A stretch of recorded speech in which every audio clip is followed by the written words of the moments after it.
Good evening, everybody. Welcome in. Thanks for being here tonight. We're going to get started to be respectful of anyone's time. We appreciate you coming out this evening. My name is Justin Lawrence. I'm both a resident of Bernardston, a proud graduate of Franklin County Tech, and I'm currently serving as the school's adult education coordinator. I want to welcome you all here tonight and for taking this very seriously with us. Before we begin, I'd like to start by thanking Dr. Michelle Shute, the president of Greenfield Community College, for generously allowing us to use this space. GCC has been a strong educational partner of Franklin Tech over the years, and we really do appreciate their support in housing us tonight.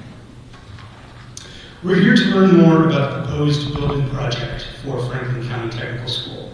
Our panelists, who will be introduced shortly, are here to share facts and considerations that have led the district leadership to bring this proposal before our 19-member towns. I have a very unique vantage point on this project, both as a taxpayer, as an employee, and as an alumni. One thing that has stood out to me clearly throughout this process is the prudence and careful consideration that has been brought forth to bring us to this moment. I am confident that the information that you will hear tonight is accurate and that the conclusions that you will hear have been reached with a great seriousness and a genuine concern for what is right, not just for our students, but for our communities as a whole. The labor market data is very clear. The demand for skilled trade professionals continues to grow. With that comes an increasing responsibility to invest in vocational education. Franklin County Tech has always and will continue to answer that call by providing our students of all ages and backgrounds the very best technical education possible. FCTS is not just a high school.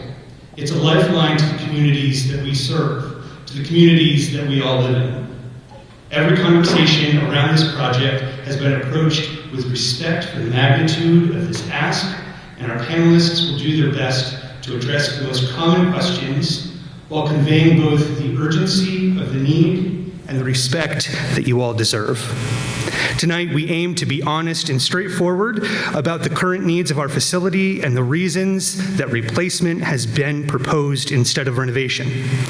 I assure you that this information is being presented with great care and thoughtful consideration of the broader economic challenges that our region faces.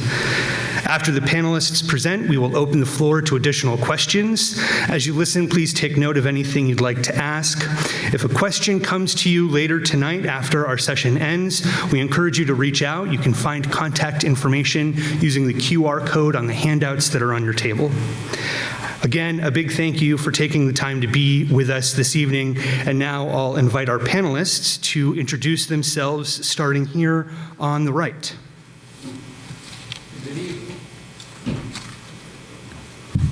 Good evening. I'm Rick Martin, Superintendent Director, Franklin County Technical School. Good evening. Liz Bouchard, Business Manager at Franklin County Technical School. Hi, I'm Julie Spence. I'm with LaValle Brenzinger Architects. I'm the project architect for this project. And I'm Rich Kuklowitz. I'm chair of the school committee. We have several other members with us tonight as well. Excellent. Thank you to our panelists. I'd like to start with you, Mr. Kuklowitz. I'm wondering if you could please share a bit about Franklin Tech's history and how we've arrived at this moment today, and if you could help us to connect the journey of that to what it means to our community and, most importantly, our students. Thanks, Justin. Well, Franklin County Tech started just a short 50 years ago with vision by several folks in our community and for people who were a little tired of sending kids to other districts to get some vocational education.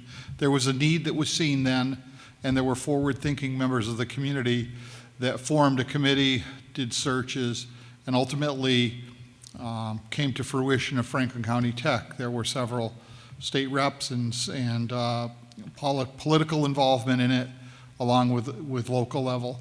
And really, since its inception, Franklin Tech has focused on both providing the needs of a comprehensive high school along with providing an education, and that education in the vocational or trades or whatever term you want to use, has changed over the years. So although the building outwardly looks like it's in very good condition, and cosmetically it is, and that's in no small part due to the students and the staff that are at the school. Nothing better than to have a staff of plumbers and students learning to be plumbers when you have an issue in the kitchen, or electricians when the lights don't come on. But the challenges now have grown beyond those simple fixes and into more major issues that Superintendent Martin and our business manager Liz and Julie will explain further. As we looked at the projects, we looked at what are the needs of the community, what are the needs of the students, and what does it take to provide the right environment to best educate the students.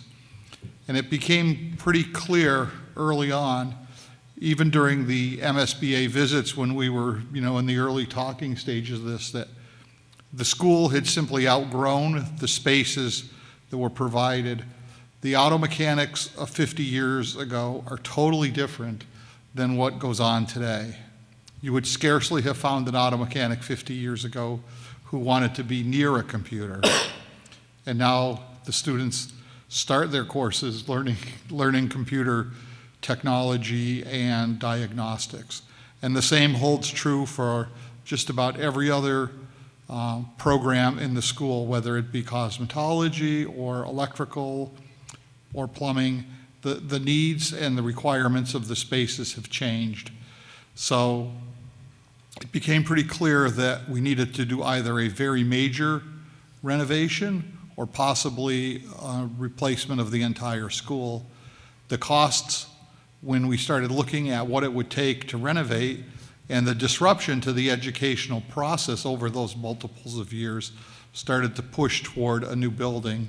And that's where ultimately the committee, after careful research and a large involvement from the state, who has very good building assistance program, really laid things out, and it was very methodical, and that's where we are, at this moment.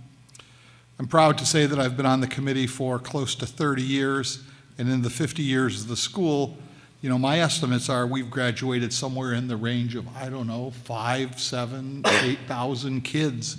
Who are those folks that are out there right now that are, staying in the community, many contributing, having businesses, hiring students that are now in the school. So the history of the school is long. It's intertwined with our 19 towns and beyond. And I really feel it's an asset that we need to continue to support. So I appreciate your coming tonight, and I'll hopefully answer any questions if you have them. As one of those 5, 7, or 10,000 alumni, I really do appreciate all of the work that the school committee has put in to give us the education that we've had, and appreciate this group for continuing to maintain that. Mr. Martin, we'd like to know, could you please talk about the process that the district leadership went through, including what options were on the table and why the new building rose to the top? Sure. Well, the journey for us started about 10 years ago when we started having major leaks in our roof, to the point that it was actually coming down on some of our expensive equipment that's in the various shop areas. So we went out for an MSBA windows, roof, and paving project just to update the facility and try to stop the bleeding. So we were able to do that, and then we noticed a couple of years later that lights continued to flick on and off. And then we had a company come in, and they evaluated the situation, and they indicated that the electrical switchgear is beginning to malfunction. Probably have about 17 or 18 of them. 11 were red tagged, and what that basically means that they could go at any minute.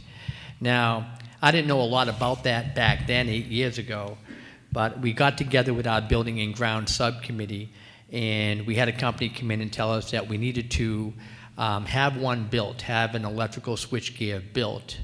By the time it was done and built, it was over $100,000 for one of them. So it takes about 2 months to build it because Federal Pacific, the company that was original to the electrical mechanical system, doesn't exist anymore.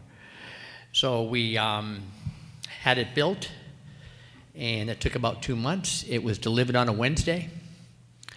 And then Friday afternoon, as the buses pulled out of the parking lot, our lights flickered, but this time, for the first time, they didn't come back on. And so we had the company come in, they took the backup electrical switchgear, they plugged it in, and we were back running by Saturday night. If that happened at any other point in time, we would have been out of school for 2 months. Well, of course, we went out and spent another $100,000+ and had another one refurbished and put that on standby. 2 months later, the same thing occurred.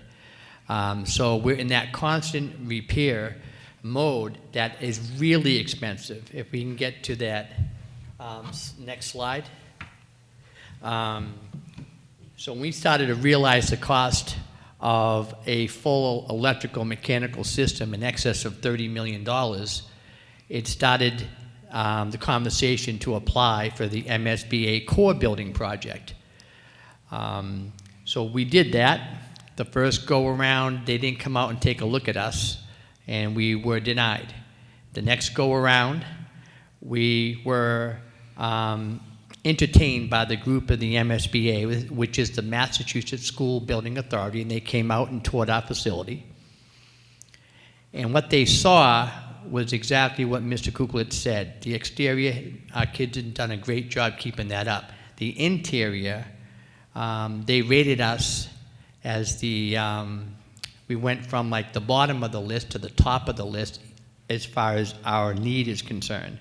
And our electrical mechanical system would be in excess of 30, but once you do a major renovation like that, you are then obligated, and you're out of the grandfather clause, to do a new roof. We've already put 2 coatings on the roof. You're not allowed to put a third one. The next one is a complete tear down and rebuild of the existing roof. And that would come with about a $17 million price tag. Then we're talking about the underground sewage system. On several occasions, just in the last calendar year and times before that, we had to remove whole sections of our student population to other areas of the building because of sewage leakage that we couldn't readily identify at first. And that happened several occasions. We did have a company come in and they were able to rectify that. That will be an ongoing, but that would become part of the replacement that is in need. That would be approximately $10 million.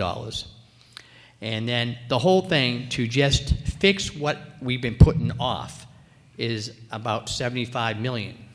So we looked at that and saying, geez, that's coming pretty close to getting something that we don't have to keep fixing. And so we were in that situation. We were able to work with the current MSBA group and the designers and the estimators, and to bring our current building up to code would be $103 million. All of this, whether it's the $75 million or the $103 million, comes with no pennies back to our towns from the MSBA reimbursement. Where a facility after reimbursement would be about $125 to $128 million, depending on the final numbers. And that would come with the reimbursement in the last 50 years without having put money into it, where if you spent $75 million or $103 million, you're going to constantly put money into it to keep it up and running because it's not new.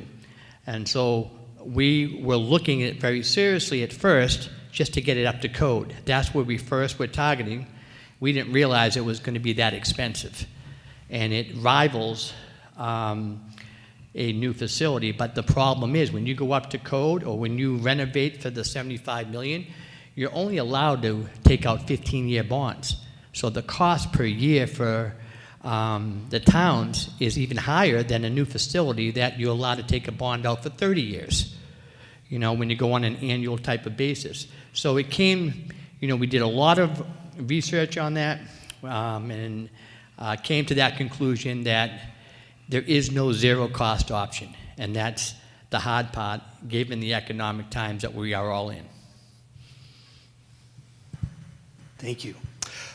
The medical field and education are notorious for using acronyms And no offense, Mr. Martin, I don't know that everybody is aware of all of the acronyms that we're using. So Julie, can I ask you to please walk us through what is the MSBA? What does it mean to be in the core building project? And kind of what is the scope of this project? That's a great question. So the Mass School Building Authority is a quasi-independent state agency that administers school building projects. So as you may know, about 1 cent for every state tax dollar is earmarked for school construction, and the MSBA is the organization that sort of administers those funds. They set up a very rigorous process that has 9 steps, or what they call modules, that you go through with multiple submissions to them, and so they oversee every piece of this project. They do also set a set of minimum standards that each project with their programs needs to meet. They do have multiple programs, so the core building program is they have smaller grants and other roof replacement and doors and windows that you guys have already benefited from. But the core building project is a full renovation or new construction project.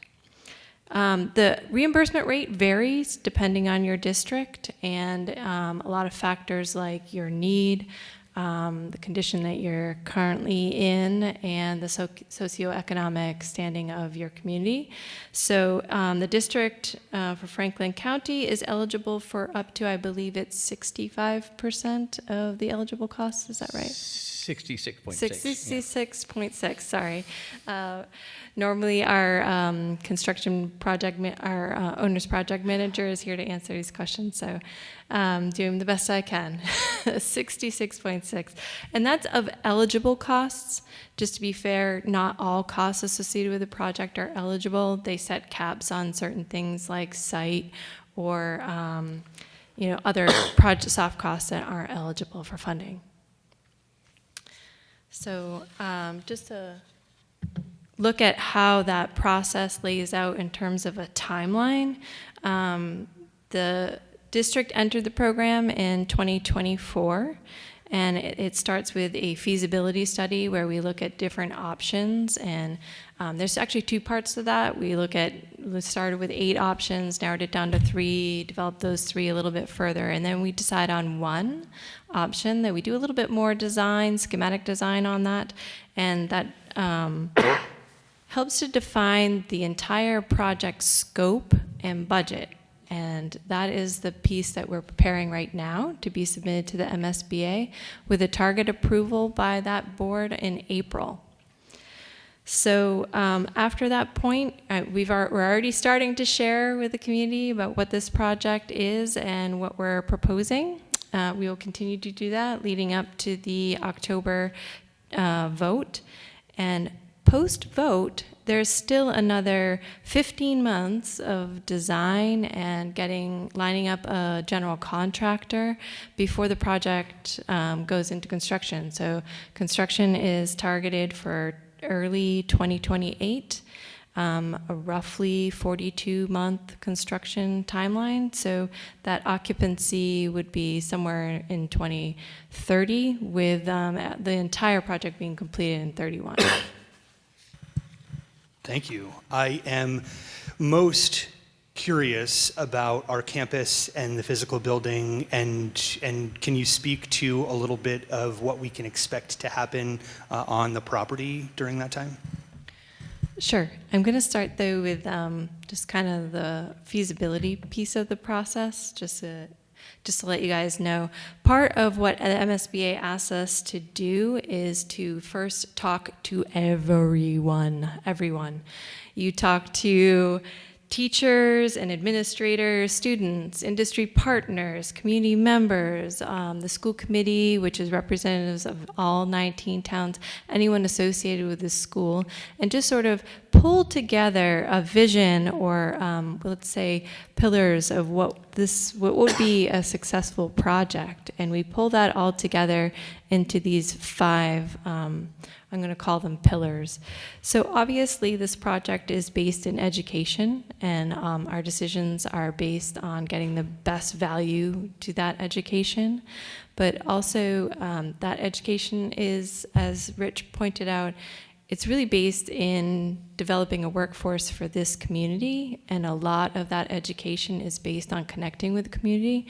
So anything we can do to strengthen that would be great for this project. We are very value conscious, making sure that the building is right sized and it's a cost conscious design, but not. It's not just about first cost, it's also about being sustainable and looking at the full life cycle of the building, making sure that it's energy efficient and durable and long lasting. And lastly, the character really needs to be rooted in this community and really speak to where we are within the state. And I feel like at the end of the day, we came back and said, if we could do all of this, we'd have a pretty great project. And so those have been our goals for this project. At the same time that we're doing all that talking, we're also looking at your existing site and building. And we do a pretty in-depth review of the existing conditions. The design team, I'm sitting here today, but it's made up of 17 or 18 different consultants from all the different types of engineers to sustainability consultants to wetlands people. It's a full team of people that are looking at your site. It's a largely one-story building, if you're not familiar with it, on a 48-acre site. It's a pretty flat site, a little bit limited grade issues. There's no wetlands and there's no ledge. Pretty good access off of Industrial Boulevard, but there are some traffic and parking issues. It gets pretty jammed up when the buses and students and teachers are all coming in and leaving at the same time. So we're looking to alleviate some of that. The building is in decent condition, but it is jam-packed. They are using every single nook and cranny of that building, and they are using it to their best of their ability. So we take all of that in consideration, and it feeds into the 8 options that we looked at. So just a quick overview of the ideas that we looked at. Option 1 is technically not an option, but as Rick pointed out, the MSBA really makes us pull together a number of what it takes to update the building to code.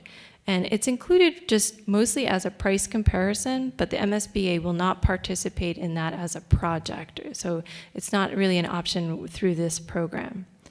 We looked at 2 addition renovation options. One was just putting additions onto the building where they needed the extra space, and the other was to sort of develop a campus kind of site, feeding off of their existing vet tech building and aviation buildings, which are not connected to the core building, just putting some of the more vocational buildings around the outside of the building and then renovating. I will say that the challenges to add reno is that it extends the construction time by more than a year, and that extended construction time costs a lot of money. There are many phases to this and temporary conditions that you have to put in place in order to move students from one side of the building to the other, renovate that piece, move them back, and a lot of logistics that go into it, and all of those logistics cost money. And at the end of the day, the building doesn't have the same longevity or energy efficiency as a new building, and you are working to educate these students while all of this construction is going on around you. So it does not have a great educational benefit during that time frame, I'll just say that.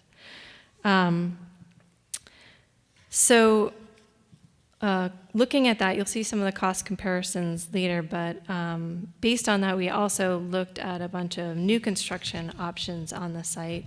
And the first was sort of to take that campus model and extend it to more new buildings. And then there's 4 other ideas of how to arrange the building on the site, everything from the most efficient building, compact building that we could possibly come up with.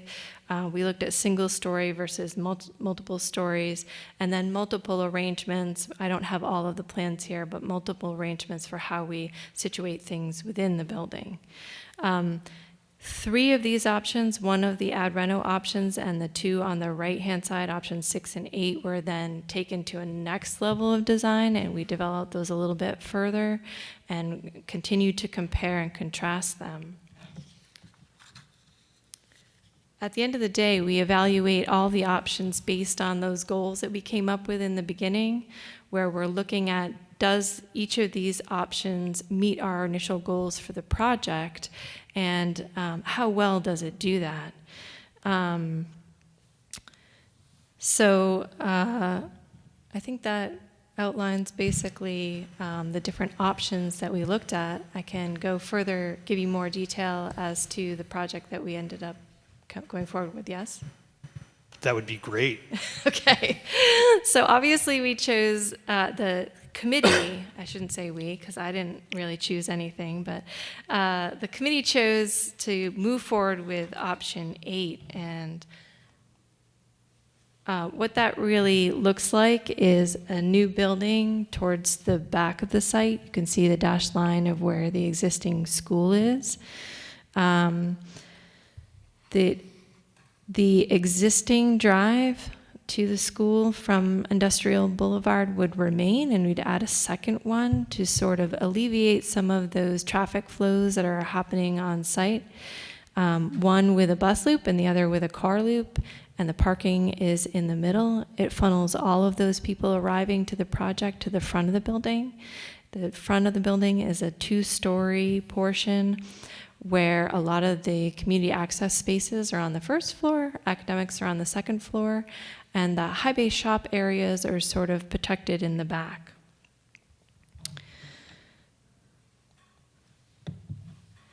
This is a first floor plan.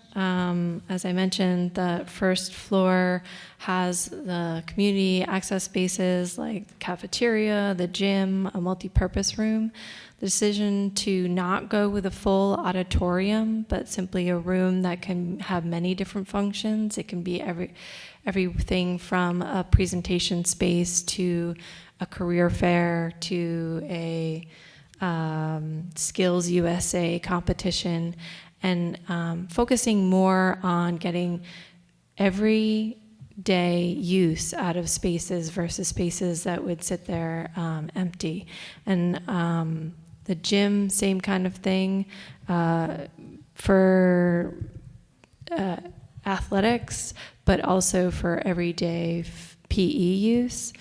The front of the building also has access to the CTE culinary spaces and salon where they're accepting customers and the community's coming into the space, offices, and then as you move through the heart of the school and towards the back is larger high bay construction cluster, auto cluster, manufacturing kinds of spaces are towards the back. This is all surrounded around a courtyard that is adjacent to the horticulture and landscaping, and they can really get out there and expand their project area in the courtyard. And then on the second floor is largely that second week. You guys have the shop week and you have the academic week. It's largely the academics, but there's also CTEs that connect with that. So the health sciences, CTE is next to the science and math areas of the academics, and the arts CTE is adjacent to the humanities section. So what the vision of the project is a design that's part of the community. Franklin County has a very rich history of industry, starting with the mills that developed this area, And so the design looks to embrace that mill character, but combine it with a more modern industrial character, specifically in that industrial boulevard area. We've talked about the famous bridges of Franklin County, and the entry to the school seeks to be a bridge kind of esque structure that sort of connects the education, the vocational, and the academic education. It's simple, cost-effective, durable materials, and I hope that you guys embrace it and we struck the right note. Thank you, Julie. I kind of had you in the hot seat there. I appreciate all of that information. The other thing that I will share from my perspective, I sit on the school's safety committee, and the structure that's being presented is far more conducive to student and staff safety than what we're currently operating in, and I think that's a really important conversation point, especially as we progress from 1975 when the school was built to 2026 and 50 years later and what that means. I'd like to turn the hot seat over to Mr. Martin because I think that one of the most important goals, at least for me this evening, is to talk about the brass tacks and kind of the bottom line. So, Mr. Martin, can you share with us the cost of this, what it will be to have the MSBA reimburse us, and how those things kind of compare to some of the other building projects happening around the Commonwealth? Okay, sure. As far as the cost is concerned, we just heard a presentation regarding the various options. And when we looked at the various options, cost was first and foremost on our agenda. And believe it or not, the renovation cost that was outlined and the ad rentals were more expensive than a brand new building. We were surprised by that. Not by a lot, but $4 million is a lot. And when you're talking, the type of economy that we're currently in. So the flat cost for the building initially started out at $197 million. And when you calculate soft cost, that was talked about a little bit, that is all of the non-educational spaces which are not reimbursed by the MSBA. It kind of gets down to about 48 to 50% of what's actually reimbursable. So you'll hear schools talk about that 66.6%. That's your qualifier. But when it comes to the actual reimbursement, calculating soft cost, when you have an old building, you got to tear that down, the site work that's involved, it's between 48 and 50% reimbursement. So that takes it. Then when there was the MSBA had a change in their calculations, which helped benefit us a little bit. So that $197 million building dropped to $193, and the $246 million building dropped to about $238 in that ballpark, maybe a little lower, but that's kind of the number that we have now. So what that translates into our 19-member towns based on the EQV, which is the equalized valuation method, it will be breaking down by percentiles of towns. And the total cost for the building would be anywhere between $125 million to $129. Keep in mind, we're still in the schematic design phase. So we will have a definite cost soon, but we're in that range for the purposes of tonight's discussion. And once again, to bring our current building up to code, again, unfortunately, there's no zero cost option, would be $103 million with no reimbursement back to the towns. And then you got to keep pumping money into that kind of a building throughout the 50-year cycle. If I could just skip to the slide when we start looking at the percentiles per town, because I think the townspeople from the various towns I can see out here and have recognized from many meetings over the years would want to see what the percent is per town. Yep, you do have it up there. So that's the percent of the project that would be responsible for, out of that 125 to 128 or 9 million. And that just gives you an idea what that would be from the total percent of the full project. So that's kind of the simple breakdown of the cost. Thank you. Liz, I didn't forget about you. I know that you're here waiting anxiously to share something. Is there anything that you would like to share as the district's business manager about what this would mean to our member towns? Sure, and I'll just touch base more on what Mr. Martin just presented as well. So we do have a great opportunity here with MSBA. The project will be funded through a partnership between the MSBA and then our 19 member towns in accordance with our district agreement. So the MSBA will reimburse us a portion of the approved project cost, which has been spoken about, and then the remaining local share, which is the amount not covered by the state, that'll be financed through long-term bonds issued by the district. So similar to other capital assessments you've seen for our windows and doors project. So this approach will spread costs over time rather than requiring our towns to pay the full amount up front. Each year, the debt costs will be allocated back to our member towns through our capital assessment process, and we'll use a formula established in our district agreement. So 50% will be based on the town's share of the total population for the district, using the most recent US Census, and 50% based on EQV reported by the Department of Revenue. And that's where those figures on that following chart came from. MSBA's reimbursements will then be applied directly to reduce the amount that must be borrowed locally, which will lower our long-term payments for debt and the overall cost to taxpayers in each community. Thank you. Before we open the floor to questions from the audience, I'd love to throw out kind of a curveball to our panelists.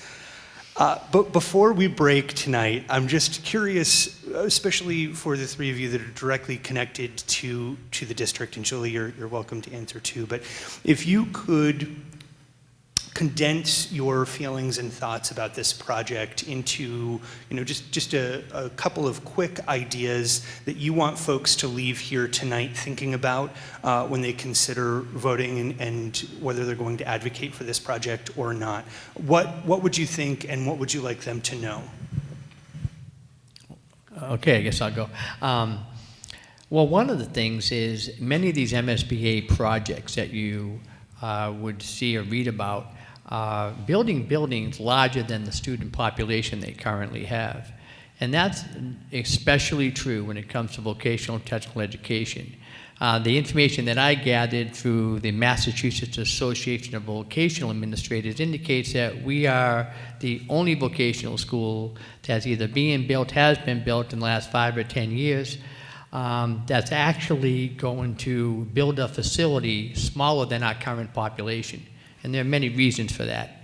And one of them is if we had a 700-person building, we currently have 650 in the building. If we built it for 700, we're talking about the difference between 600 and 700, nearly $100 million. That's just unacceptable, for the town. So we had to be cautious of that. Another point of emphasis is that these buildings are traditionally built at 80% capacity, so we should be able to accommodate the students we currently have, even though it's technically built for 600 students. Plus, we have all of our member towns which are struggling with enrollment. If we build a large vocational technical school, that would not be equitable to our surrounding towns. So we want to maintain the status quo and be able to help them and not build a facility that begins to draw students away from their member towns when in some cases, in many cases, they belong there, So vocational education is important. I just want to show one chart, and that's what I would like them to leave with, that end chart. You got it? A recent independent survey calculated all of the vocational regional schools in the entire state of Massachusetts, and which schools, this is just a combination, do students go to and actually declare their intention to work in that field based on Perkins data, based on co-op data, and based on follow-up where they're actually working. Franklin County Tech has We lead the state with our students coming to our school for a design purpose and then going out to the community and demonstrating that. That's huge to be there. So we're not, we hear a lot in the news about some of these bottom 3 schools that you see down here as the best in the world. But what they're doing is they have waiting lists of 400 to 500 people, and many of those students are on the honor roll. Well, we can't be all things to all individuals. Our regional school districts do a terrific job with educating their students for 4-year colleges and beyond. We have our purpose. We're a member. We're a partner with our member towns. We're an extension of what's being offered. And I think we hold true to our mission, and that helps everybody in our communities win. Thank you for those 2 quick sentences. Please do. I guess as I kind of started when we talked, it's like a little bit about legacy. It's like, look at what happened 50 years ago. Look at the benefits that our community has seen from those students that are many of them sitting in our audiences. They're teachers at our school now. I mean, they're some of our best teachers were students that were in our school. And this continues that legacy going forward. It is a huge amount of money. And at first I was like, there is no way. But when you start to really unpack it, you realize that this is the right way for the communities to go. The other piece to remember is over those multitude of years, the only money that Franklin Tech came back to the district towns to borrow for capital money was a windows and doors project. We did many, many, many other repairs. We did full HVAC upgrades and came up with creative ways to finance those. And again, the students continued to maintain and grow the building. So the building has really served us at a very minimal cost over those 50 years. So we envision this building being able to do the same, and a building that is also an educational tool for the students because of the technology that will be built into this building.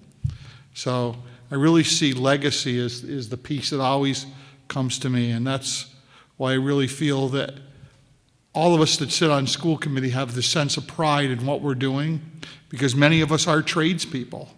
Many of us are folks who've benefited from educations like Franklin County Tech offers, and we're all trying to return that to our communities. Thanks. Liz or Julie, do you have anything you'd like to add? Go ahead. So tonight's proposal, I think, should be viewed in terms of long-term value for our taxpayers. I know it's a lot of money, but utilizing this approach with state funding to secure a long-term solution rather than spending comparable local dollars on a short-term fix, I think, is the route to go. Updating the existing 50-year-old building with little or no MSBA reimbursement would require the district to absorb more than $100 million locally, yet still leave the community with an aging facility and ongoing limitations. By comparison, the project before you will leverage substantial state support. With the district responsible for about 53% of the cost, this plan will deliver a new, efficient, and durable school designed to serve students and the community for the next 50-plus years. Thank you. Yeah, it's a resilient area. It's an area full of smart people, hard workers, and our school and students are no different. So thank you for sharing that. At this time, unless there's anything else from the panel, I think we'll turn it over to you folks. There's a microphone that is going to come around. Please raise your hand if you have a question. Don't forget to get nice and close to the mic so that we can hear you and catch what you're asking on the recording.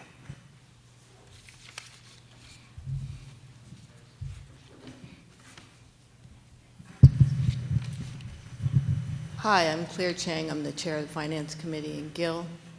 I have a few questions. What's the term length for financing? For the bonding, the term will be about 30 years or just over, because it won't ramp up for a few years because there will be very minimal costs as construction and design and planning And that'll occurs. start in 2031 when the project is completed, or do we have payments up until that point? No, that's when, so payments will begin in about 2027, very small amount, if needed. We won't go out to bond until we truly need to do so. So payments will start ramping up in 2029, 2030.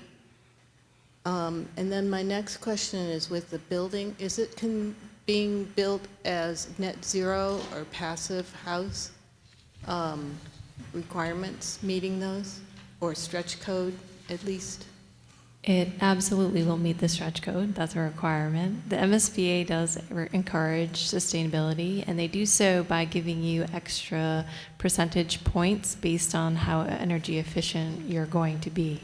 We are currently tracking to get every single dollar that the MSBA will give us, and we're going after all of those percentage points. We're also tracking any financing that can be garnered from Mass Save or other IRA national kinds of programs that will contribute for energy efficiency. But Yeah, it there is are no not, federal funding. it's not necessarily going to be net zero. Is there a reason why it's not being built to net zero? It's really challenging for the vocational schools to generate enough energy to run their schools. It's not a regular school. That's a piece of it. Is there any solar on site? There is not currently any solar on site. It's planned for the roof to be solar ready. We do have options that we're considering to have the solar as part of the project. That hasn't really been determined yet. We're still in the discussion tomorrow about that. So the roof does not provide enough area for there to get to net zero. Yeah. So there would have to be additional site, and we don't have the room on the site right now. The system will be designed to be net zero ready, so if technology changes and you'd be able to get more solar out of it, then we will take advantage of that. Well, you've got a great parking lot. You can put canopies on the parking lot. Yeah. And I would also encourage EV charging stations as well. There is now a code requirement for EV charging stations, so we will have those, and the system will be designed for full EV charging the way that the code is laid out now. Yes, they absolutely could put the canopies up. 42,000 square feet. I think we need an additional 42,000 square feet of space to become net zero. So that's in discussions for tomorrow. Currently on site, we do have solar. Our new aviation hangar does have solar panels to help offset the costs for electricity for that building.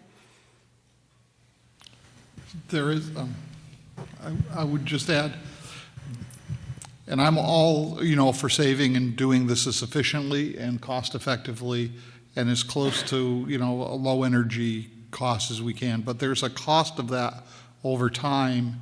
And one of the challenges is we're building a building to last a very long time. And I've seen several projects where there was forward thinking in some energy savings projects that then after 5 or 8 years, they're back looking at new systems. So we need to be very careful. We have an excellent school committee member who's with us tonight who's versed in the HVAC world and the geothermals and all those sorts of things, along with great engineers and architects working on it. But we need to make sure whatever we build is going to last 50 years.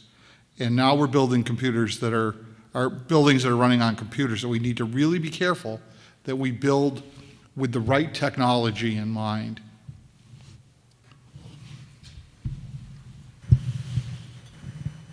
Thank you. I too have a couple of questions. I'm Margaret Nardowitz from the Deerfield Finance Committee, along with a couple of other Deerfield folks here. So you did mention enrollment. I heard a mention of declining enrollments, and yes, we are suffering declining enrollments, especially in Western Mass, in rural areas.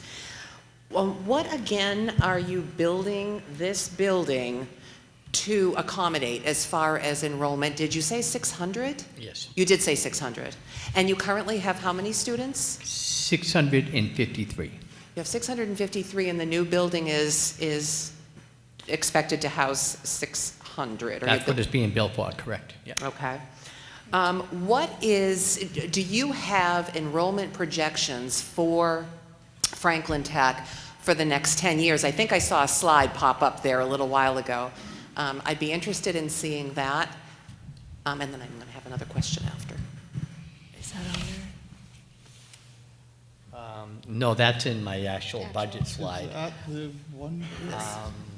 The enrollment slide was just Okay. member school districts one. So, Yeah. when I know I'm coming out to Deerfield in a couple of weeks, and you will see that chart. But basically, we do enrollment projections based on the school attendant children report, who's actually in the seats, and then we project that out 10 years. We've been doing this for almost 20 years to try to get it.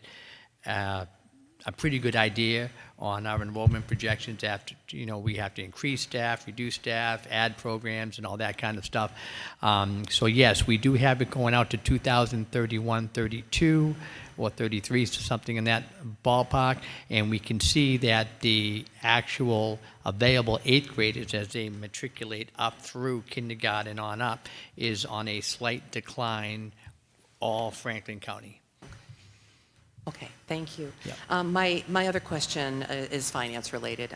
I went on to the regional district agreement and saw that, and please, it looked to me like the 50% of the voters in the member towns voting on a question would have to approve the debt authorization in order for overall approval to proceed with construction. Is that correct?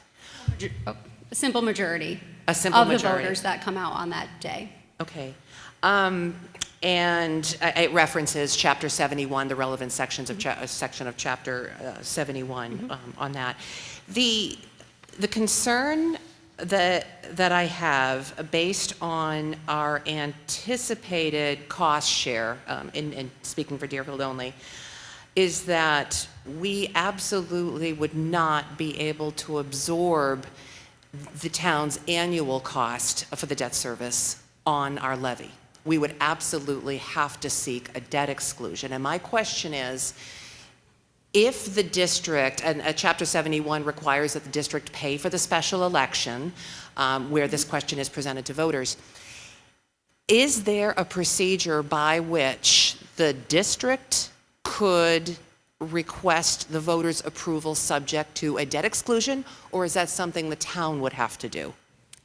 That would be on the town level. So our district agreement kind of takes that piece out of it, that the simple majority is what moves us forward. Oh, okay, thank you.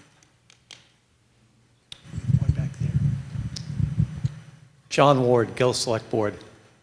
Rich, I wondered if maybe you could expound a little bit on the comments that you made about energy-saving ideas not necessarily working or not necessarily working for very long.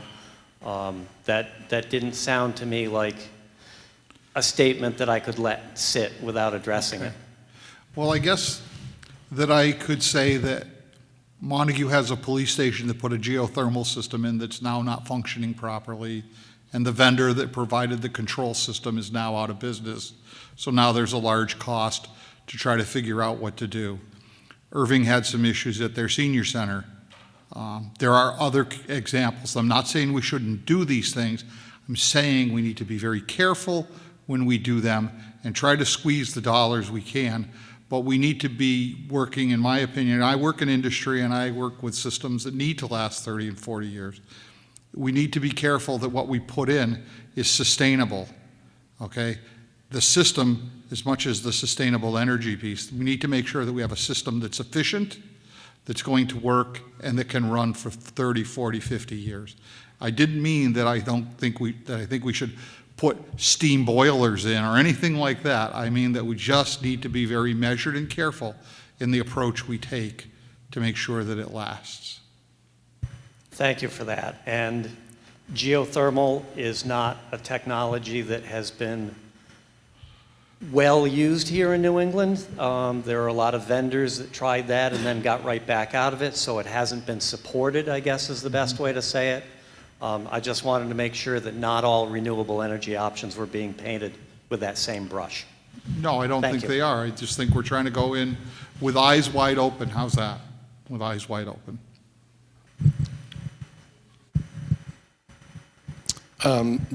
Tim Hilchey from the Deerfield Select Board. I have 3 questions and possibly a question and a half. Anyway, I'm going to start. What is the post-finance cost of our share of this project, including interest? Deerfield, so this is No, all- not Deerfield. I mean the whole project. If it costs $130 million the entire. and then you finance that, what does the finance cost add to the cost of the project? Bear with me. I should have had that at the top of my head. I keep looking at each individual unit. And this is terrible, I'm sorry.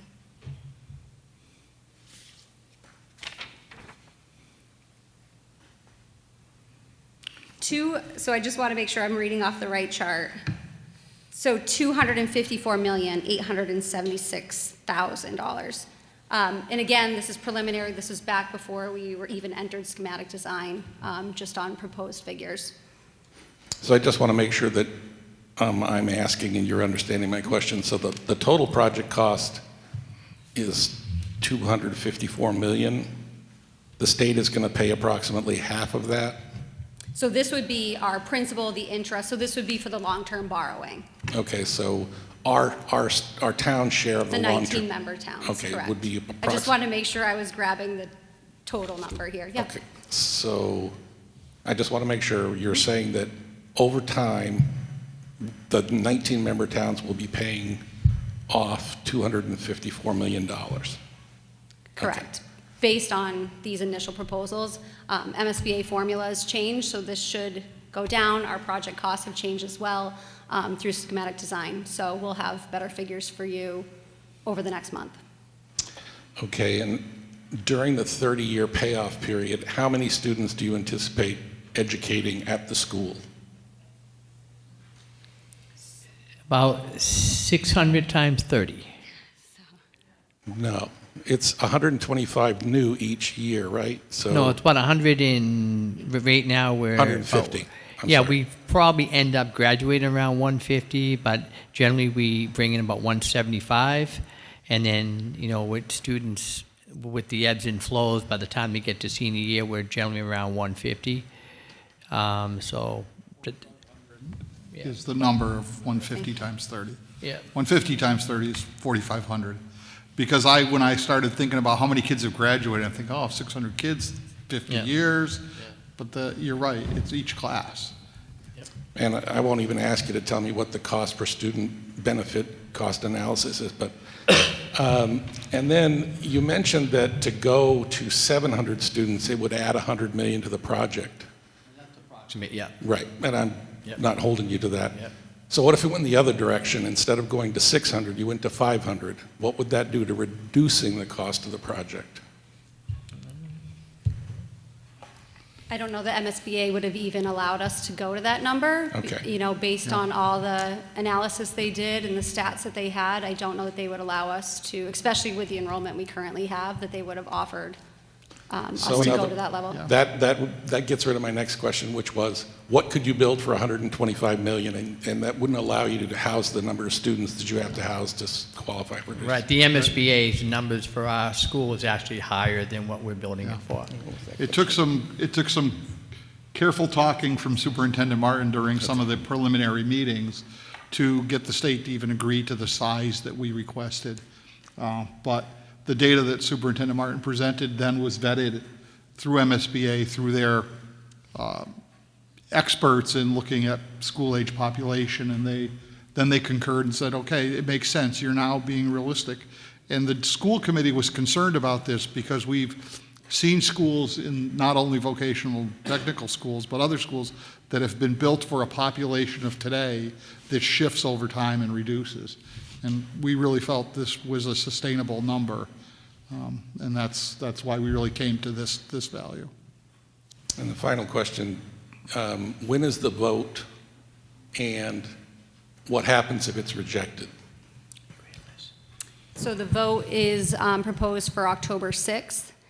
If it is rejected, there's a chance that we will not be allowed back into this project. The MSBA has already funded us and they're reimbursing us for the feasibility study that we're currently in.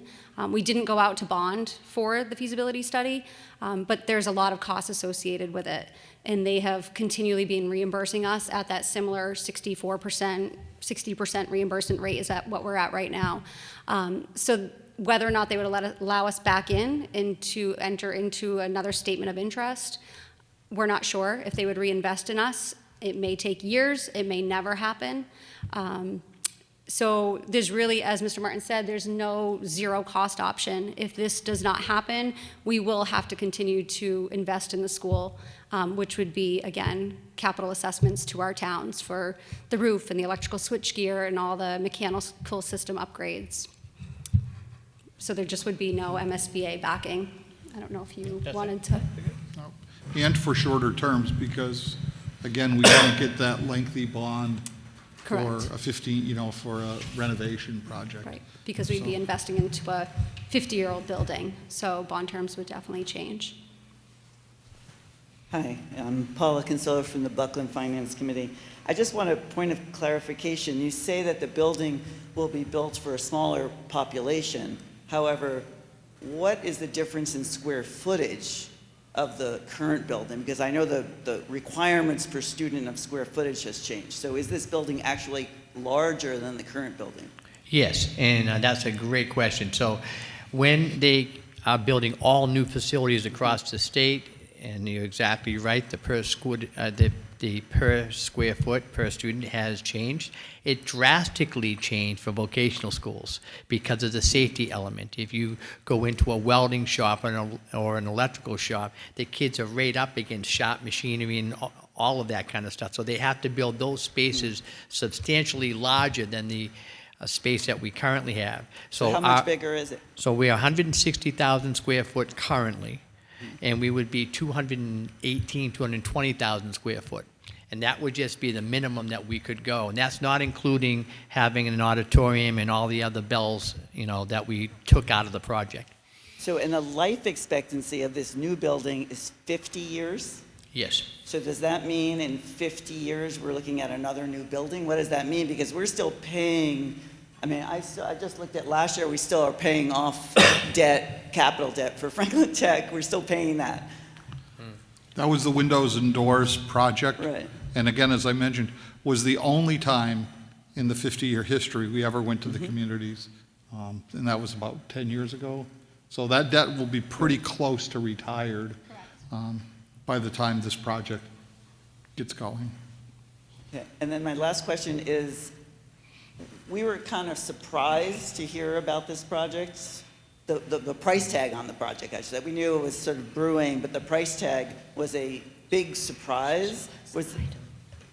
You have any reason or why you didn't come to the towns? And the towns, we don't feel like we had input into whether or not renovations or a new building. I didn't feel like we were part of that decision making. I just can't imagine that Buckland can afford this. As far as do you want to get started with it, then I'll end it on that. Slide on Yeah, the escalation of costs, maybe. yeah. This one? Or the other one that shows kind of, I don't know if you wanted to go. Yeah. into that at all. So just to give you some context, MSBA projects, this is a chart that comes right from their website. And we looked at, it was Greenfield High School as a comparison, because that's one in the area that people knew. And at the time that was constructed, that was the cost of construction at that time. What the upper number that's circled, that's roughly where the Franklin County Tech project is. It's in the middle of the pack. It's not the most expensive school that's being built out there right now or what's being proposed. And that's what we're trying to stay at. We're trying to stay at a place that's in the middle of the, being very cost conscious, but getting what we need for the building. if we look at some of the other VOTECs that are being proposed, it's the same or similar cost per square foot than projects that are being proposed 2 or 3 years ahead of us. So, I mean, if you take escalation, our project should be more, and we're trying to stay within the same similar budget. And just this comparison also just includes some of the other projects that are happening in elementary school would be less expensive. There are some towns like Lexington that are investing a lot in their school. So What's it the just, MSBA cap per square foot? I know there's a cap of how much they're willing to pay per square foot right now. Is it's such a I want to say, in talking with our project manager the other day, I think it was $630. So anything over that $630 per square foot, the towns are paying, Correct. which adds more. And I don't want to be Right. quoted on 630, but Right. looking at his chart the other day, I believe that's where it landed, right around $630. And we had to follow a very strict MSBA timeframe during this process of moving from the feasibility study to the eligibility to the design to the schematic design phase. When we got the price, it was it came to us, and like 2 weeks later, we had it out there. It comes to us when it goes to the MSBA. They're estimators and get together and they go back and forth. So that wasn't something we had a foreshadow of, you So know. one thing I know about the MSBA process is that you have to show that there's support from the towns for this. So how did you show support from the towns for this project to MSBA?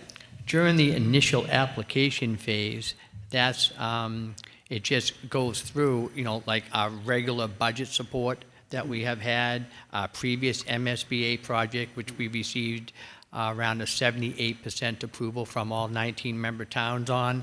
That was the mechanism. And just one last question is, Buckland, I mean, what do you calculate our total all-in expense would be for Buckland? And these are very preliminary, so totally understand. worry about putting these Right. figures out. But Buckland's share is 2.85% currently. That's our share. That's so your the share. Total cost is Total cost, $7 million. $7 million. Correct. So that's something like a couple $100,000 per year, right? Yep, 240. 240,000 per year. I mean, we only have 17 students. So how do I explain to our townsfolk that it's going to cost them $240,000 just in capital costs? Because we're still paying our operating expenses for tech. Absolutely. How do I explain that to people? Well, when you have when you have 17 students, and some years you'll have 10, some years you'll get 20. It's kind of rolls. Right now we have to- 25. Yeah, Our so- allotment so- is 17. All right, so when we're looking at that, students, according to Mass General Law, have the right to attend a vocational agricultural school district when that comes up. So when that comes up, if all 17 students, if we didn't exist, and all 17 students chose to go to Smith Voc, just say half of them chose, 10, 8, 9 students, the cost per student exceeds $65,000 when you calculate tuition and transportation. So the Buckland annual is around, what, 15,000? Right around 15,000, which includes transportation, includes special education. So we don't add on for that. So you would be actually paying more if we didn't exist. That's part of why the school was built. And we have a Montague student that is going to an out-of-district school because of a program, and we've allocated $59,000 for that student. And there was a transportation arranged by the district, which actually made it closer to 90 at one point because of the cost of getting the students there. And you have no choice sometimes. Hi. I'm Ginny DeSorga, the mayor of Greenfield, and I wanted to follow up on a question that Deerfield had. Greenfield would not be able to afford this, I don't believe, without an override. So if the vote passes in October, Do you have a timeline by which our city or other municipalities would need to have that override vote? And would that impact when the city started to pay? So it's really going to follow along with our timeline and when we need to go out to bond. And like I said, it will, increase over the years and will continue to ramp up when we're in full construction. So it'll be on each town, each member, to determine how they're going to fund the project, whether they go out for the debt exclusion, which most likely would be the case. So that would be handled at the town or city level.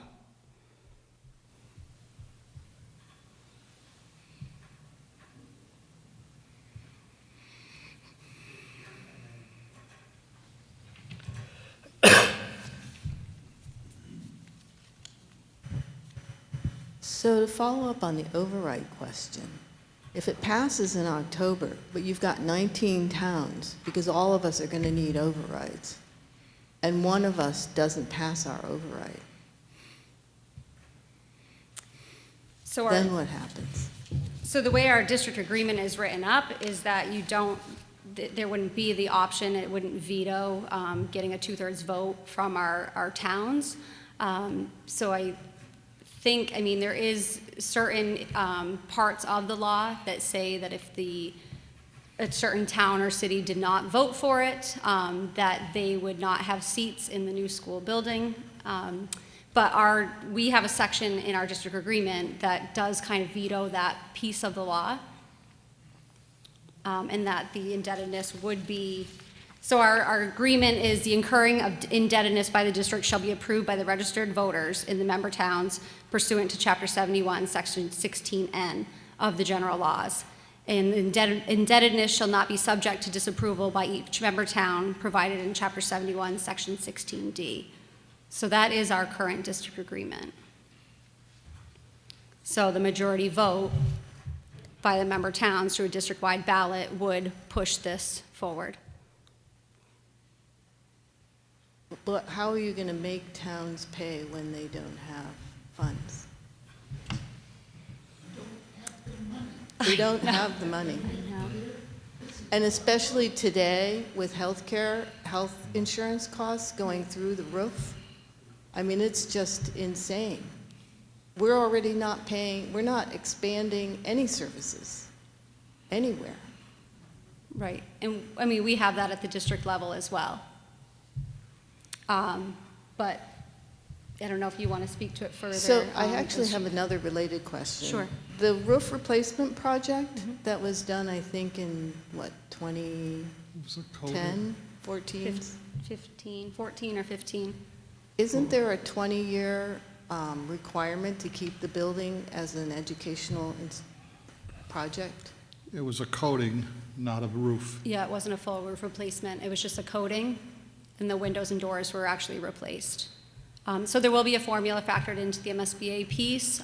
We don't have those full figures yet because some of that timeline will be absorbed into the current project because there will be an overlap of the two capital assessments.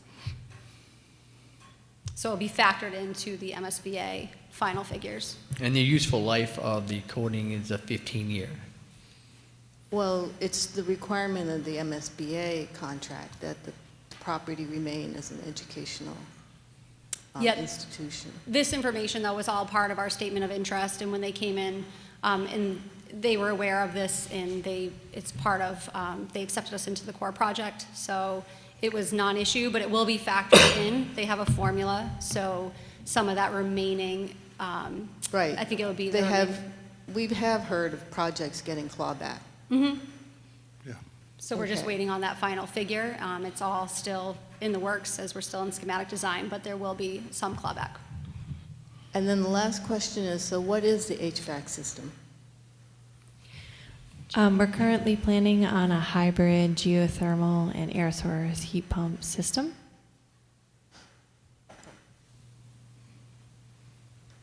Okay. Just what Rich said was an issue. Hi, Jim Cambias, Deerfield Finance Committee. The apportionment of the share by town, that's a formula, I believe it's based on town tax base and so on. Is that going to be fixed at the time of the borrowing, or is that going to fluctuate over the course of the 30-year So it would, payout? it would fluctuate based on census, and then when the DOR reports out, so that's every 2, and then census is every 10. So that's the same as when we do our capital assessments to our towns for the windows and doors project. There is some slight changes, from 22 to 24, there was a huge increase on EQV. Can I ask you to project what would happen if this, sorry? Oh, Bruce Lessels from the Buckland Finance Committee. Can I actually ask you to project what would happen if this project is turned down by the voters? How would you, I mean, you would proceed, the school would run. How would that work? And I assume you wouldn't do all that maintenance in 1 year, and you would do it over maybe as much as a decade? In that case, the cost would be much less per year. So can you either project that now or provide a pro forma, sort of a projection of what that could look like if this project didn't go forward? Yeah, in my opening remarks, we talked about the critical infrastructure that we currently been battling with for about a decade. We would have to then come online with some of those initiatives. Just like you said, we probably wouldn't go out for the 15-year to our towns for all of them at once. We would have to then have a architect and a designer come in and tell us what's the critical function, and really get behind the walls and tear up the floors and find out where the sewage systems are. You know, we know the electrical mechanical switchgear has changed. We know that's $30 million off the top, right? And then we would probably be looking at, as soon as you do that, you know you need a new sprinkler system. So that's another about $8 million off the top. And every year that we wait, those will go up 4% in labor and then 4% in supplies and materials. And those would just be the 2 critical ones right off the top. And we don't know about the other ones that I mentioned that accumulate to the $75 million. We would have to hire the experts to come in and evaluate where the critical needs are, but we would have to begin that right away, because we had delayed it now because we knew we had this potential building project on the horizon.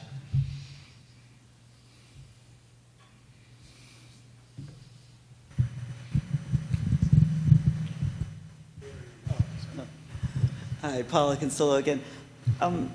The way that this vote will be conducted, you're saying maybe October 6th of this year. It's a general public special election, basically. So people have to know about it. People have to go out and vote.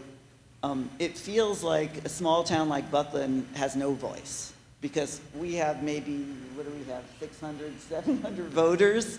I mean, this vote will be done by the larger towns, not by a small town like us. That will make a difference, right? So is there another way that you could conduct this voting? Is this the way you've chosen to do the vote, or is there another way to do it? The district agreement determined that. The district agreement determines how the vote is done. Okay. I would argue every vote counts. Every vote counts. Every vote but- counts. And, you know, a larger community might vote no, and the more of the smaller communities, you know, Buckland, Heath, the Hilltown communities, all might vote yes. I mean- So it matters. It matters. How many people in Greenfield? What's the population? You would have to ask the mayor how many voters. How many? I might be able to tell you that. Greenfield, 17,000. 12,000, right? So 12,000 all of voters, the towns in population West County. 17,000, don't have to population 17. Tim Hilchey, Deerfield Select Board. I know that some of the things I'm about to say are not on you, but there are many things about the way the Commonwealth runs that don't make sense anymore. And one of them is prevailing wage. Prevailing wage can add 25 to 40% on the cost of a job. You're educating people who are in the trades, and I was a union member for 25 years, and I respect unions. I'm saying this as a person who is not going to be here that much longer because, you know, I'm at the tail end of my life. But we are basically, as a state, unwilling to touch the third rail of prevailing wage because it's important in eastern Massachusetts for the union trades to be able to make a lot of money on these jobs. And believe me, I respect the hard work they do, and I respect the hard work you guys have done. I mean, you're getting a lot of hard questions, and it's not aimed at you personally, and I know you know that, but I just wanted to say that. And also, if 3 towns say no, and yet they have to do this, that almost sounds like the state is requiring these towns to either bankrupt themselves or raise their tax rates beyond what they would ever possibly consider. So that's like taxation without representation.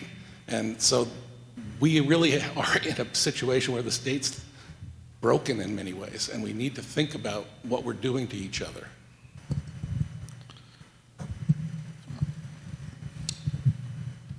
I guess I would say that I wasn't here, well, I wasn't a voter, probably, when the vote to build the school came, but it was the will of that vote, the way that the system is set up in that district agreement, which is very, very similar to most district agreements I understand throughout the state around this setup. And Deerfield has good representation at our school committee meeting every month. You've had good representatives and continue to have good representatives at our district who really think of those things. Bob does a great job, and he's constantly asking us about pitched roofs and angles and water runoff and all sorts of things, and cost. Yes. And he's even closer to the end of this. Don't tell him. Thanks. Hi, my name is Griffin Buell. I'm a proud union member, member of Local 336 Carpenters. I live in Franklin County. I'm a Turners Falls resident. I live right down the street from the Franklin County Technical School. I'm not a graduate of a technical school, though I do know that the trades are one of the only routes that kids have that they can take where they do not get saddled with unreasonable amounts of student debt. And I think that these are things that we need to be asking ourselves when we think of the costs of this type of project. I think it is very important. I mean, I won't touch the prevailing wage rate issue, though I will say that these are area standards that are very important to maintain, and they allow for people who not only spend their days working very hard, but put they spend their bodies every day when they go to work, and these prevailing rates allow for proper pensions and annuities to be paid to working people so they can retire in dignity. I just want to, so I guess I'm not a member of a finance committee, and I understand that these are very important questions that towns are asking. I do hope that we can find a way to invest in our students, in our kids, and especially with the way things are going right now, I think it is incredibly important that we look to the future and give kids the opportunity to not have to go to college and to learn a trade. I was taught that the trades should be would be a backup, or sorry, I was taught that a college degree was a good backup plan. I think it should be the opposite. I think that trades should be emphasized more. I'm a proud carpenter.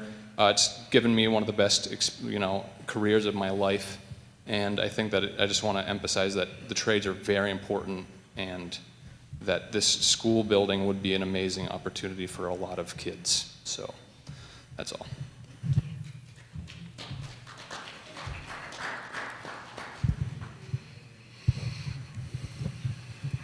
Bruce Lessels from the Buckland Finance Committee. I just have one comment, I guess, based on the way this is being decided, and that is that I can foresee the vote going in favor of this project, and then Buckland's citizens voting down a projected override. And I just want to make clear where that puts us. You know, that puts us in an untenable situation. We can't run the town. We don't have any, and because these amounts are really beyond our ability to absorb them.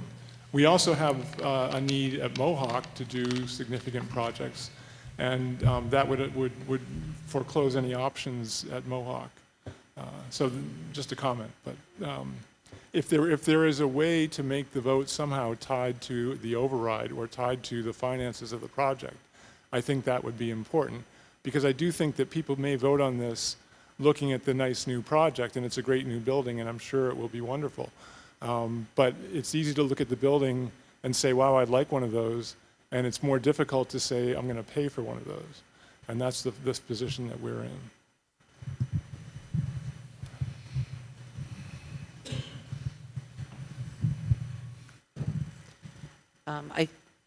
I completely agree with that sentiment. I think Deerfield is in the same position. But I would just like a little bit of clarification on Chapter 71, Section 16N. It reads, it requires a majority of the registered voters in the member towns voting on the question to approve the debt authorization at an election paid for by the district. So it's just the registered voters voting on the question, or is it the total number of registered voters? It would be those that came out to vote on the question. So how is that counted? I'm sorry. So the towns would then report how many yes votes. Each town votes, it reports how many yes votes. You're going to add all of the towns, all the 19 towns' yes votes, and you know, contrast it to the no votes in each of the member towns. Correct. Okay. I just wanted the procedural. About 2 minutes.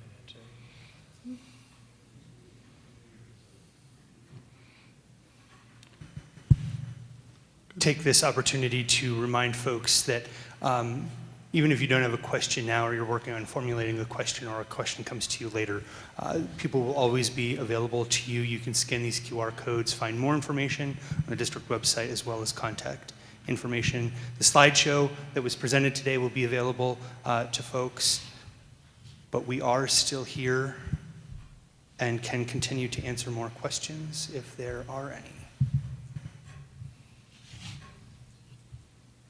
Seeing none, we'll proceed to a vote. Just kidding. No, sorry. Want to remind folks that October 6th is the proposed date for the bond vote, and that the next public forum will happen here at GCC on May 6th. We're hoping that we will have more data and solid numbers to share. So you're all welcome back on that day for continued conversations. And I believe... Did you have a question? Oh. A quick comment. Please.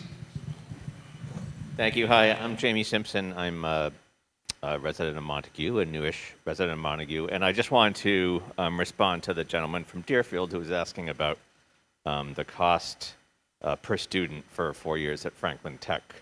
I was, if I did my calculations correct, it comes out to about $55,000 for the 4 years at the school per student.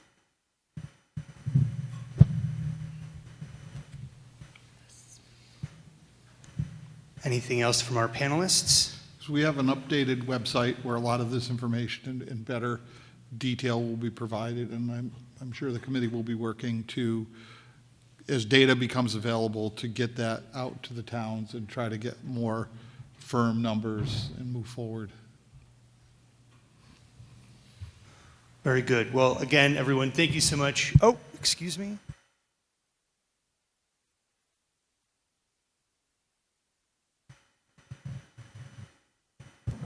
Hi, I'm Pam Brown, and I'm on the Town of Leiden's Finance Committee.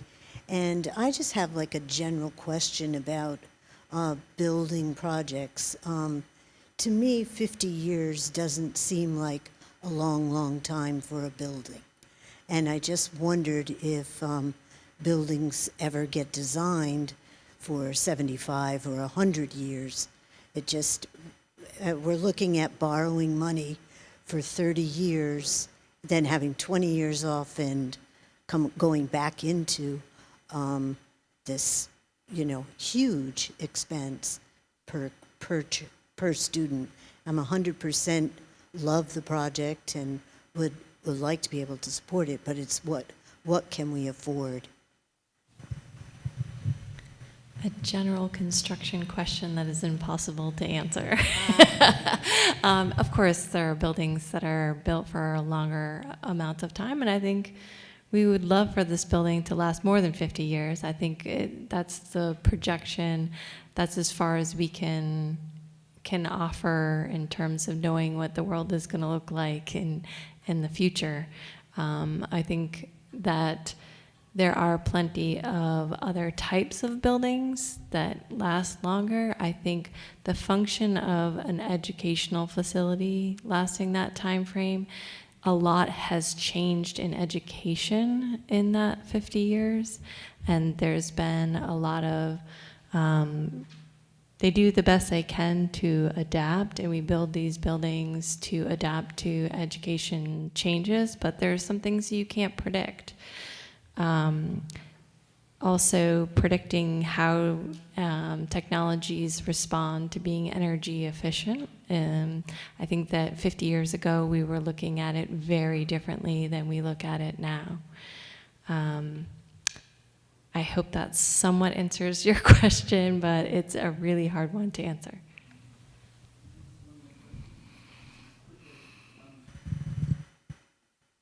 Hi, Paula Consillo again. I just have one question about the lottery. I know that you just recently did the lottery, and I'm wondering that it could have changed everything. So I'm wondering, did the lottery, the results of the lottery sort of change the composition of each town? Like Buckland has traditionally had more than its share of students. So what I'm wondering is, did each town have enough applicants to meet their quota so that there were no extra slots for other students from other towns, or?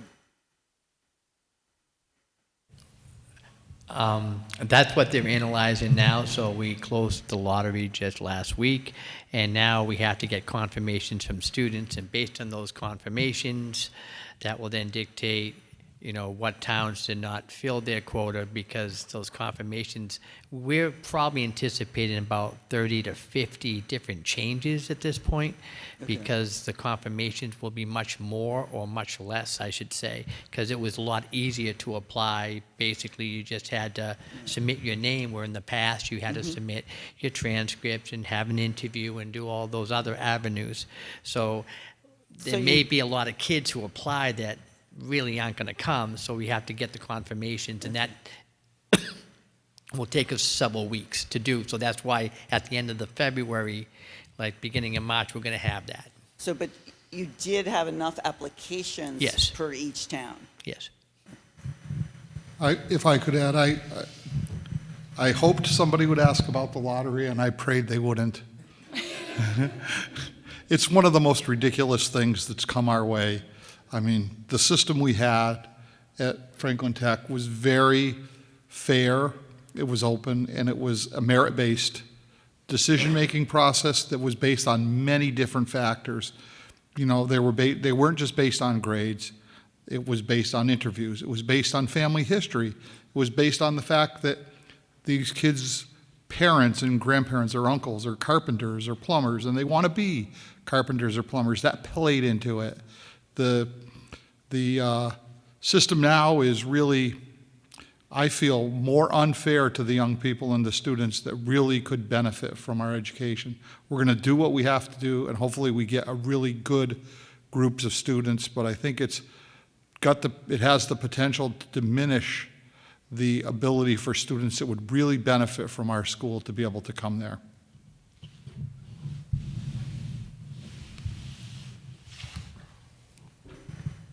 Are there any other questions, comments, concerns, points of order that folks would like to share this evening? Yeah.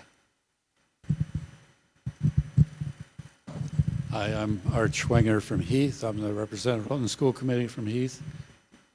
Excuse me. I just wanted to make a comment, not a question, but I think it's good to remember what was mentioned earlier on, and that is that the towns haven't been asked to support this more than the original cost, except for one capital project for the, I guess, the electrical or whatever, or the windows, because the quality of education there is excellent and has been getting better and better and better over the last 50 years. And I was here when the school opened, and it was a very different kind of an education at that point. And over the years, we've gotten more and more quality to the education we have there. And if anybody's been there, you can tell when you walk in the building, the students are respected, and the students respect the faculty, and the administration is doing everything they can to use the students and give them skills to take care of projects that need doing at the tech school, which has saved an incredible amount of money, actually, for the towns, which is why we haven't come back to the towns for more money, except for the one time, I guess. And I just, the quality of education is really excellent, and one would presume that that would continue. I'm on the curriculum committee, and I know that we give a great deal of thought to whatever changes take place in the curriculum at the school and whether it's being effective or not effective with the students. I guess if I were to ask a question, it would be whether or not it's presumed that some of the things that might be paid for in this new project might be left for the students to do, some of the, like landscaping, that kind of thing, and whether or not that's been considered in terms of saving money for the total project cost.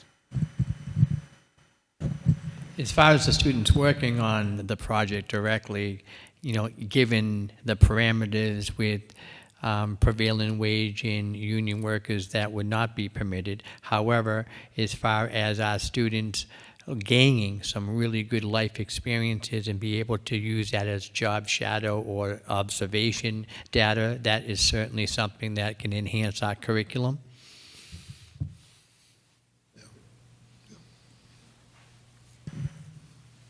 Sorry, one more. I want to echo my support for the tech school too. I think the tech school has a history of being very responsible in appearing, you know, before the member towns, you know, fully armed with all kinds of financial data. Yes, and I agree that you support our, you know, our towns, students and communities, and that those being educated at the school tend to stay in our community. I think that's a huge benefit for the towns. My only concern, of course, is finance. So can you just tell me what Deerfield's annual total debt service cost would be, principal and interest? Same. Preliminary. Preliminary estimates, 20 million. I'm sorry, that's your total, so annual 680,000. 680. Yep. And it's not level funded, it will ramp up, but once that will be the highest ballpark amount annually. And it's a big number, I know. It is. But there's only one opportunity right now with the MSBA backing this project, and I don't know that opportunity will exist a year from now, 5 years from now, if we don't get the vote in October. Bruce Lessels from the Buckland Finance Committee, and I apologize for this being a sort of a partial repeat, but I'm going to just ask if you would be willing to share a projected sort of null hypothesis. You know, the project doesn't go forward, what happens for the next 10 years? And can you show us just sort of a schematic budget and you know, how would you pace those projects over the next 10 years, let's say? I mean, because you would do it if you had to, right? Well, we would have to consult first and foremost with, you know, the architects, designers, cost estimators, the MSBA, to really get, because this is territory that I don't think, you know, we have the expertise on. We would have to have the outside people kind of guide us through what that would look like. So those numbers tonight would not, you know, be available. Yes, and the reason I ask is because, again, I'm thinking of this vote. I think it's important for people voting on this to know what their options are. And we're not sort of putting out the option of what happens if we continue with this $50 to $75 million worth of repair and maintenance needs if the project is voted down.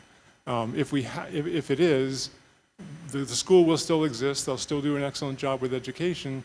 They'll have to figure out how to do the physical plant a little differently. And I'm not, you know, and maybe at some point in the future then a new school does become necessary and happens, you know, and is supported. But I think that's an important piece of data for people to have. The MSBA deemed the project necessary at this particular point in time, which is why we got invited into the loan part of it. You know, so we, you know, we may have another shot at the apple, but if we do, it would be with a substantially increased cost. We may not get that shot at the apple, and we then will have to go to work to be able to function as a school district, the things that we've been trying to put off. And, you know, again, we keep doing 100,000 here, 100,000 there with the electrical switchgear, and you can't keep doing that. You got to replace the whole thing at some point. So we probably would have done it, you know, if we weren't in the middle of a project maybe 5 years ago. But we are at this particular point. We put that stuff off knowing that we were invited, and it was the MSBA that deemed us in need when they came out. Consider if we end up needing to, say, do a roof replacement, that's a rip the whole roof off type project. And, you know, and then you have to meet code, at least for that section, with energy and so forth. So it's a major project. And while you're ripping the roof off, you can't have kids in the building, and you can't do the project of that size over the summer. So now you do things like temporary classrooms. And while you've got the roof ripped off, you're going to want to stage your sprinkler work, and you're going to want to stage your new roof, your new ceilings, and your electrical. So you end up with a project that will be a large number, maybe close to that $75 or $100 million that we'll have to pay for, and we'll only have 15 years to pay for it. So the doing it a piece at a time, a little bit here and there, you know, if you're going to start doing a sprinkler system, you have to rip the whole ceilings out of doing that. And if you're going to do that, well, you should be doing the roof at the same time. It makes no sense because of the disruption to the students. So that's the challenge of trying to figure out how to do it over a decade. Maybe you can do it over 4 years, but there's a challenge there, and it needs to be studied. I understand what you're asking, but just... No, I understand that, but I think, you know, this vote is by no means certain, and so I think it's important to have the next step either way, at least in front of you. And I understand that it would take a lot of expertise to come up with a really precise number, but I would guess, and maybe I'm wrong here, that there are people who do school construction often enough that they can come up with some general numbers and some general sequencing. I lived in Boston during the Big Dig, so I understand sequencing. And I understand cost overruns.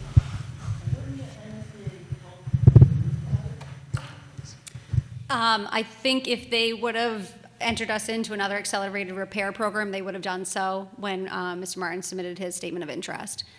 They deemed us a full core replacement project. The town's voted down. Oh, sorry. Right, if the town's voted down, it's a whole new scenario. And I understand you might not get into they might turn down that, but they might say yes. I mean, we don't know. We can't predict the future.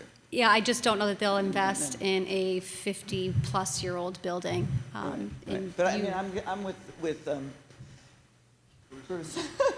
I'm with Bruce. It just seems like it might be helpful to you to have the alternative so that people understand what the alternative is. Of course. There is no zero cost, as Superintendent Martin put out. And I hear what you're saying, and we can have further discussions at Building Committee and try to come up with some answers.